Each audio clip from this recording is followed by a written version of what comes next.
a family comedy છે.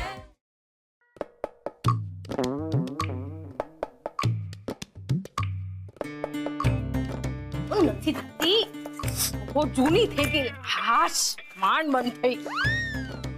Okay ચકુડી, તારે માથું કાં દુખે છે? મમ્મી, મને છે ને 17 પ્રકારના ટેન્શન છે. તારા જેવો એશો આરામ થોડી કે સવારે ઉઠી નાસ્તો કરી મસ્ત મજાના કપડાં પહેરીને આમ છત્રી ઝુલાવતા ઝુલાવતા બહાર ફરવા નીકળી પડ્યા. તો તું એ જાને, તને કોણ રોકે છે? સમજી ગઈ. તારા પાસે મારા જેવી આ છત્રી નહીં હોય એટલે ને. મમ્મી, આ ઘરમાં 4 છત્રી છે.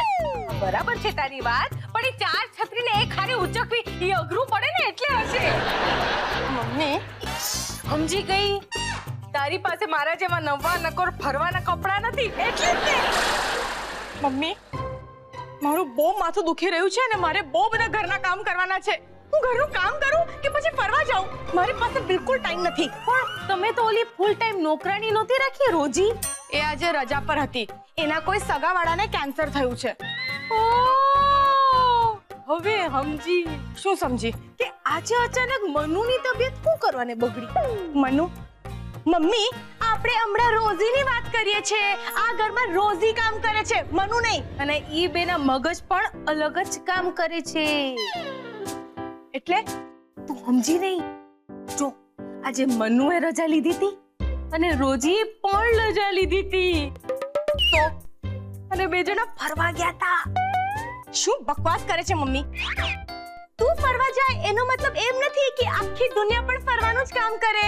તને બહુ લાગી આવે છે ને હું ફરવા જાઉં છું તો.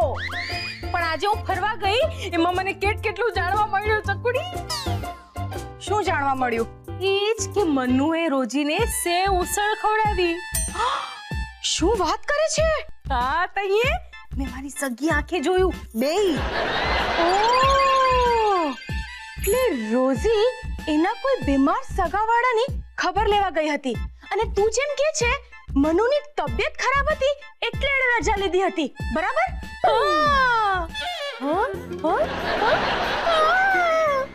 એ તો વાત છે ચારુડી. સમજી કે નહીં? સમજી ગઈ. હું સમજી. એ જ કે આ દુનિયા બહુ નાની છે. નાની દુનિયાની ક્યાં વાત આવી અટાણે? જો રોઝી નોકર છે એટલે એના સગાવાળા પણ નોકર લેવલના થશે અને મનુ પણ નોકર છે તો કે રોઝી અને મનુ પોતપોતાના કામે એક જ જગ્યાએ એટલે કે નોકર લોકોના લેવલની હોસ્પિટલમાં મળ્યા હશે અને ત્યાંથી સેવ ઉસળ ખાવા ગયા હશે. તો મારા જેવી ભોળી છો ચકુડી. કેમ? શું થયું? જો હું તને સમજાવું. આ મનુ અને રોજીએ છે ને કામ ચોરી કરી. આપણે બધાથી જૂઠું બોલી અને રજા લીધી. સાથે ફરવા ગયા બહાર, બોટિંગ કર્યું, ફિલ્મ જોઈ, સેવ ઉસળ ખાધી અને હરી ફરીને બે જણા પાછા આવ્યા. સમજી? શું વાત કરે છે મમ્મી? આટલી મજા તો મેં પણ નથી કરી. અને બે જણા ખાલી કામચોર જ નથી, ચોર પણ છે. બે જણાએ ચોરી કરી છે. ચોર? પાર્થ કુમારના ચશ્મા ખોવાયા છે આજકાલમાં. હા, તને કોણે કહ્યું? કે ખોવાયા નથી, ચોરાયા છે. જો હું તને મોબાઈલમાં કાંક દેખાડું. જો હા, આ તો પાર્થના ચશ્મા છે. હા, અને રોજે જે લાલ લિપસ્ટિક લગાડી છે ને એ મારી છે 20 રૂપિયા વાળી. ઓહ, એટલે આ બંનેની પ્રેમ કથા ચાલી રહી છે અને ભોગ આપણો લેવાય છે. આજે ચશ્મા ચોર્યા, લિપસ્ટિક ચોરી, કાલે બીજું કાંક ચોરશે, પરમદી એના પછી બીજું કાંક ચોરશે. અમને આમ તો આખું ઘર ચોરી લેશે. આપણે બરબાદ થઈ જઈશું, લૂંટાઈ જઈશું.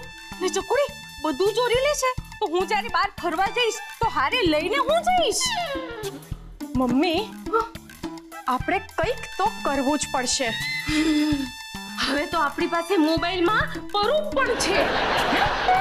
ઓલું પરૂપ હોય ને, પરૂપ, સબૂત. ઓલા ફિલ્મમાં નથી કહેતા કે મિલોડ મેરે પાસ સબૂત है, સબૂત है. એ મમ્મી, પ્રૂફ. આવી જાવે પરૂપ. તોય લઈ અને દેખાડીએ અને એ લોકોનો ભાંડો ફોડી દઈએ. ભાંડો તો ફોડીશું, જરૂર ફોડીશું, પણ હમણાં નહીં. તો ક્યારે? પહેલા આપણે એ બંનેને પાઠ ભણાવીશું અને પછી ભાંડો ફોડીશું.